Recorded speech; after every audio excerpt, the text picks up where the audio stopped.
ask questions, and we will certainly do our best to answer them. Who wants to know about making television shows? Yes, sir. I have a question about, have you ever gotten any feedback or anything back from some of the celebrities that you know, Lampoon? like Mickey Rooney, Dennis Hopper, or people like that? Thank you for Sure, noticing. they're playing. Wasn't that amazing show, the one with the Heart of Darkness kind of? So cool. You know, not that I know of personally, I do know that we had a lot of celebrities who worked on the show. Carrie Elwes and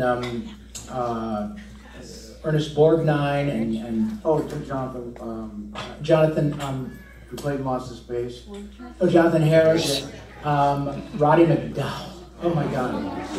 But I do remember we did have one that Gina produced at the studio told us about. I can't think of his name. His name is Richard, and he's a comic, and he's really wry. And they did him. Richard Lewis, probably. I wonder if it was from Freakazoid though. I don't remember. Anyway, Gene said the thing is, it's one thing to lampoon him, it's another thing to do his shtick. Right. And so he was pretty cool about it. He's going, come on. Right. You know, so I think that must have been Freakazoid. Well, I know that, of course, everybody in LA does their impression of Chris Walken. So we're all going to come together and put a show on called The Walking Dead. And so we were going to come with those. I don't know. Honestly, that's a great question. I certainly. Bill Shatner, Maurice LaMarche does it. William Shatner, and I certainly never heard specifically if there was anybody that had a problem with that. In fact, usually we're honoring them. I submit that it's more of a badge of honor because by the time they get there, especially look, anytime you get to work with Steven Spielberg in any project, and an actor is named or lampooned in a Spielberg project, that's cool. Like if you're big enough for us to make fun of you, then obviously. Yeah, that's a great question, and I know you've been so patient. I'll be right. But you, yes, sir, you had a yes. You've been. Like, where's Dot? Where's Dot? Rehab. No.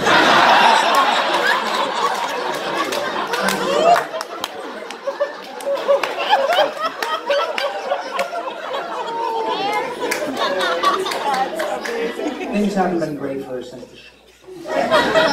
I'm just kidding. No, Dot, the wonderful Tress MacNeille, who plays the voice of Dot, she is doing The Simpsons and Futurama. Oh God, she is inarguably the most successful voice actress in the history of Hollywood. She's done 600 Simpsons alone, in addition to Animaniacs and Futurama. Oh my God, crazy. The Tiny Toons, all that stuff.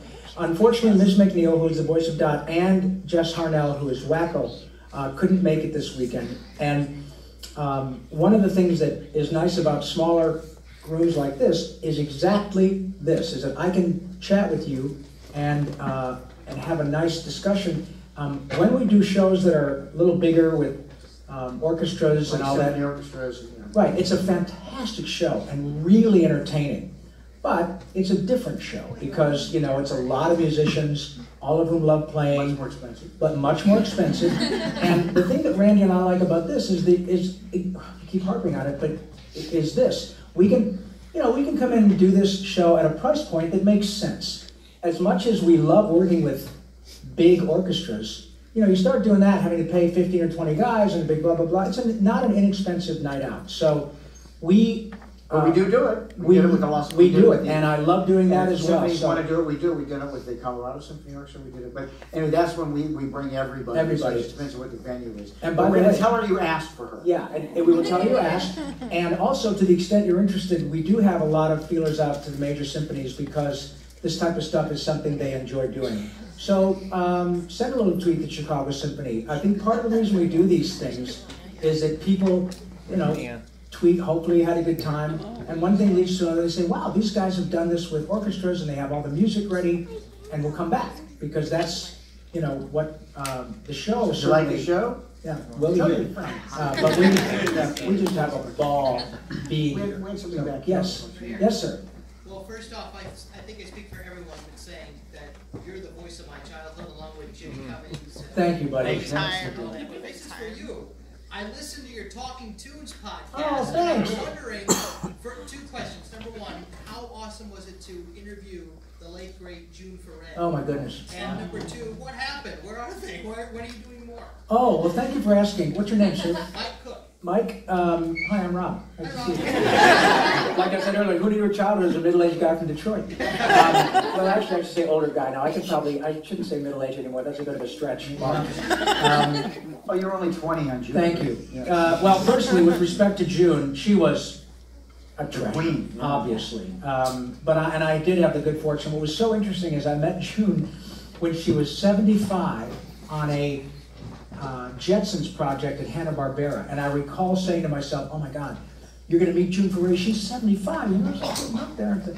She just passed away 2 months ago at 99 and had a remarkable life, obviously, an indelible effect on millions.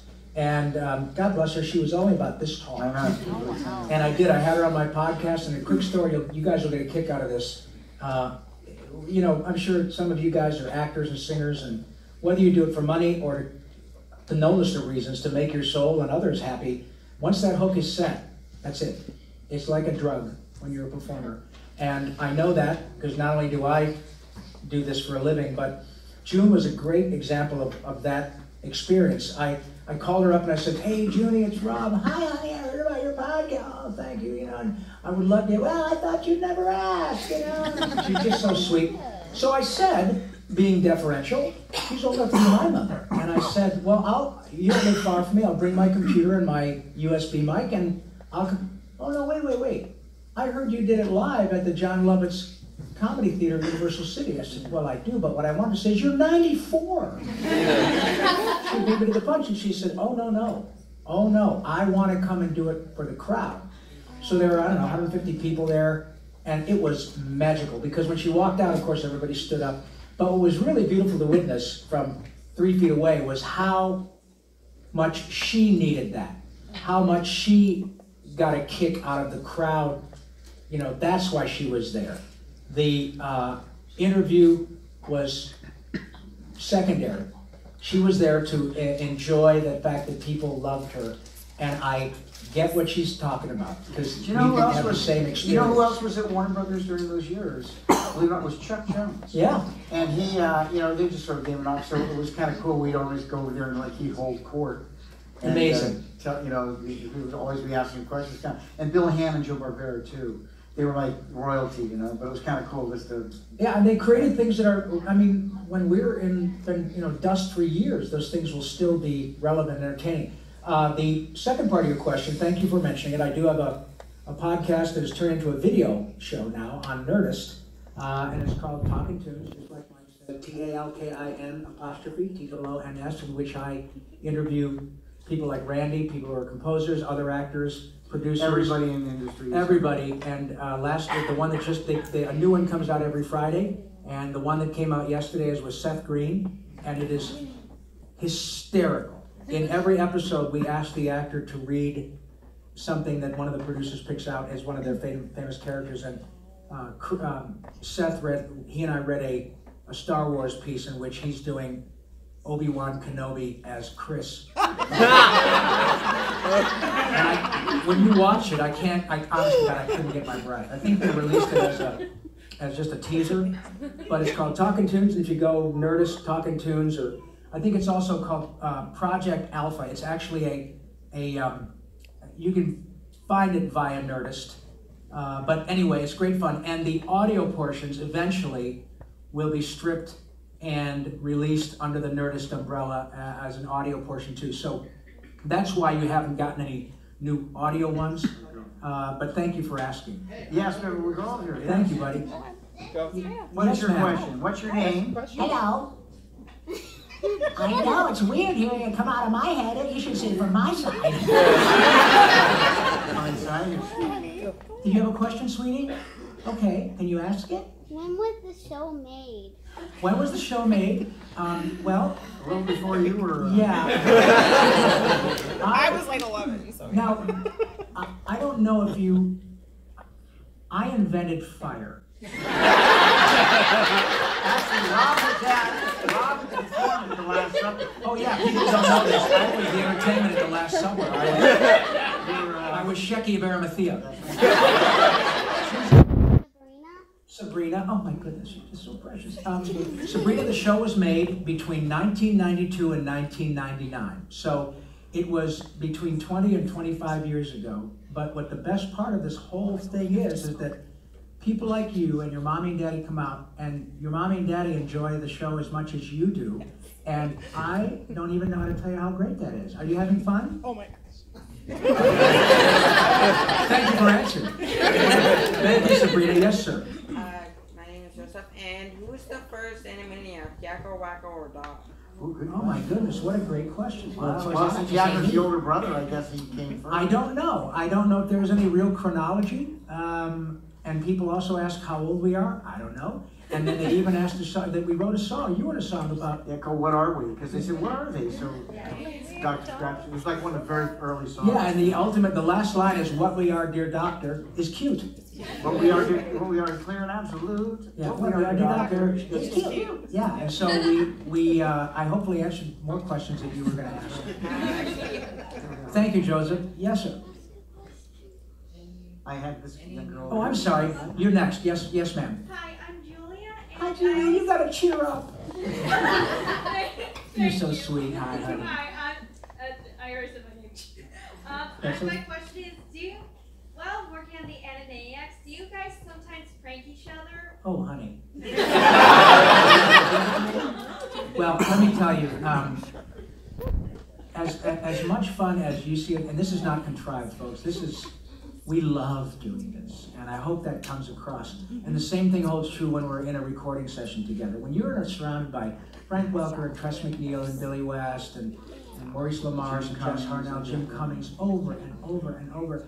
These people really are the best of the best. And they're great at improv. And that is a very important aspect of what we do as voice actors, to be able to improv and speak, come up with stuff on the spur of the moment. And we would prank each other all the time. I'll even tell you that when we did I'm Man. Oh, yeah. Because there's so many voices. You only heard us too, but there's everybody singing at once.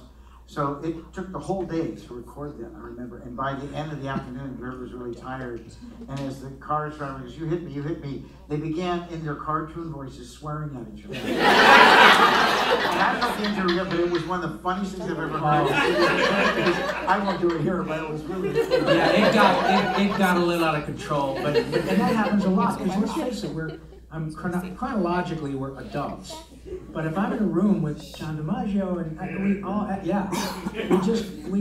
we're paid to not be encumbered by the way we look. We're paid to play. And trust me, we get how utterly fortunate we are to do that. And I can speak on behalf of Nancy Cartwright and Danny Cat, all of them. Nancy was in our show. She was Mindy and Buttons. And I remember back then she was working on this new show, and she was something called The Simpsons. Yeah, I'm doing some interstitials for the Tracy Ullman show. We'll see if it goes anywhere. Thank you, Julia. Now this gentleman back here. I'll be right with you, sweetie. But this gentleman, yes, sir. Yes, sir. Any new movies are you up to voicing next? Thank you for what was the question? The question was basically what are you going to be doing next? What movies are you up to voicing? Thank you for asking, sir. The next thing, I'm pretty busy right now in a couple of different things. I do my show for Nerdist every week. I do a couple of shows for Disney which are geared to smaller kids. I do a show called Doc McStuffins, in which I play a little toy knight whose name's Sir Kirby. Isn't that strange? Sir Kirby is here.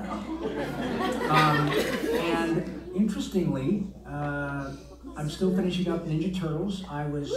Which was kind of cool, is I got to be Raphael when you guys were little. And since nobody cares what I look like, 25 years later I got hired to be Donatello on the current show that's on Nickelodeon. So if I live to be 100, I can knock all four of them.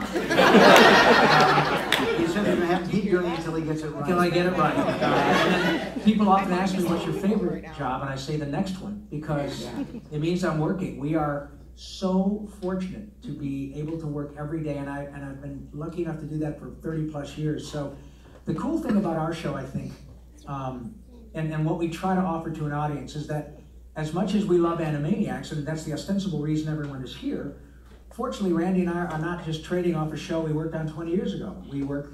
No, we're doing show. I mean, this is a treat to be. I'm going back to work Monday, and that is relatively unusual. Yeah. So. Thank you for asking. Yes, ma'am.